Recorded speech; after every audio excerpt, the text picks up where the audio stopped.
Yo les gars, c'est Mathis Football, on se retrouve aujourd'hui pour une toute nouvelle vidéo la team. Aujourd'hui le débrief donc des éliminatoires de l'Euro, voilà, en cette trêve internationale. On avait le droit donc à un match entre l'équipe de France et la République d'Irlande. Donc bien évidemment, juste avant que la vidéo commence, je t'invite à liker voilà, pour le référencement de la vidéo et de la chaîne, ça me ferait extrêmement plaisir. Et à t'abonner également en activant la cloche de notification pour être au courant de toutes les nouvelles vidéos qui arrivent sur la chaîne YouTube. Donc score final de ce match, 2 buts à 0 pour l'équipe de France, avec banger tout simplement d'Aurélien Tchouaméni à la 19e minute de jeu, voilà à l'extérieur de la surface, sur une petite remise de Kylian Mbappé. Et ensuite le deuxième but à la 48e minute de Marcus Thuram, fils de Lilian Thuram. Voilà un superbe tir en pivot qui vient fusiller le gardien, un premier but sous les couleurs bleues. Félicitations à Marcus. Au niveau des stats, les mecs, bon, il y a pas eu de quoi broncher. Voilà, 6 tirs et 2 cadrés pour l'Irlande, 25 tirs et 5 cadrés pour l'équipe de France. Une possession nettement française, 69% de possession, 755 passes, une précision de passe 92. Quelques fautes quand même, quelques jaunes, pas mal de corners, surtout l'équipe de France qui prend complètement le large de ce groupe. Voilà, France 15 points, une différence de but de. On n'a pas encaissé de but encore, les gars. Voilà, c'est incroyable. C'est très rare de voir ça. On n'a pas encaissé de but. Et encore une fois, Magic Mike Maignan fait un super match. Donc le classement pour l'instant, ce serait France premier, Pays-Bas deuxième, Grèce troisième, Irlande quatrième et cinquième Gibraltar. Sachant que pour l'Irlande, ça va être très très compliqué maintenant, mais on verra pour eux. Au niveau des compos, les mecs, Mike Maignan dans les buts qui nous a encore fait un match incroyable. Voilà, l'après Loris c'est bien évidemment, comme on le dit depuis souvent, assuré, voire peut-être même meilleur, que ce soit son jeu au pied, ses interventions sur sa ligne. Très très polyvalent, Mike Maignan, et il nous a encore sorti un très très bon match en sortant la parade qu'il fallait. Au niveau du côté droit, Jules Koundé, on sait qu'à l'instar de Théo Hernandez, c'est un profil qui est très défensif, voilà, qui se projette beaucoup moins que Théo Hernandez. Mais je pense que c'est pas forcément un défaut, ça permet d'avoir un côté qui est moins démuni hein, défensivement que l'autre. Mais Jules Koundé fait quand même un bon match dans l'ensemble. Et voilà, on a l'habitude de le voir sur ce côté droit en équipe de France, alors qu'au Barça, il évolue en défense centrale. Une charnière du coup composée de Dayo Upamecano et Lucas Hernandez. Upamecano, on l'a vu, il s'est installé dans cette équipe de France. S'il n'a pas de saut de concentration, il nous fait de très très bons matchs, donc j'espère qu'il va continuer sur cette lancée. Et normalement, il est censé être aligné avec Ibrahima Konaté, mais Ibrahima Konaté s'est blessé avec Liverpool.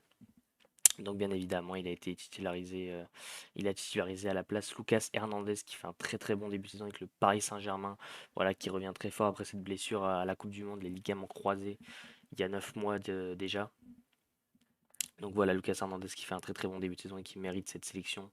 Théo Hernandez, bon voilà, qui prend jaune dans ce match, mais sinon très très bon match sur son côté avec Kylian Mbappé, hein, voilà, tout ce qui est dédoublement, passe en profondeur, il arrive à prendre ce couloir, mais franchement, super bien. Il y a eu un moment, je crois, à la 25e minute de jeu, la position moyenne de Théo Hernandez était au-dessus de celle de Kylian Mbappé, donc c'est dire à quel point voilà, il joue très très haut.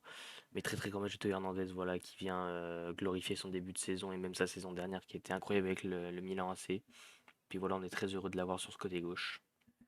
Un milieu de terrain composé de Aurélien Tchouameni, Adrien Rabiot. Donc Aurélien Tchouameni, voilà, le buteur, le premier buteur de ce match. Banker dans le petit filet du gardien de l'Irlande. Rien à dire franchement, que ce soit à la projection, à la récupération, Aurélien Tchouameni est un monstre. L'année dernière, déjà la Coupe du Monde, il nous l'avait montré. En fin de saison avec le Real Madrid, il avait eu beaucoup de mal, il avait été blessé. Son après-Coupe du Monde a été très compliqué, voilà, de janvier à juin, ça a été très compliqué pour lui. Blessure, moins de temps de jeu, voilà, tout simplement la blessure, moins de temps de jeu, des patrons devant lui comme Kroos, Modric. Donc beaucoup moins de temps de jeu pour Aurélien Tchouameni, mais là en ce début de saison, il joue quasi tous les matchs, même si ce n'est tous les matchs avec le Real Madrid. Et ça nous le démontre aujourd'hui, voilà, la récupération, elle a été incroyable. Adrien Rabiot qui nous fait du Adrien Rabiot, voilà, capable de faire comme Aurélien Tchouameni, de se projeter, de défendre super bien. Mais voilà, qui ne cesse de progresser, Adrien Rabiot, et qui au final est devenu un très bon milieu de terrain de cette équipe de France. Une attaque composée de Ousmane Dembélé, Antoine Griezmann et Kylian Mbappé et Olivier Giroud en pointe. Griezmann, le dictateur du jeu, voilà, qui était d'ailleurs plus recentré dans cette ligne de 3 à la place de Tchouaméni. Tchouaméni était plus là dans l'axe. Mais bon, voilà. Là, c'est en 4-2-3-1.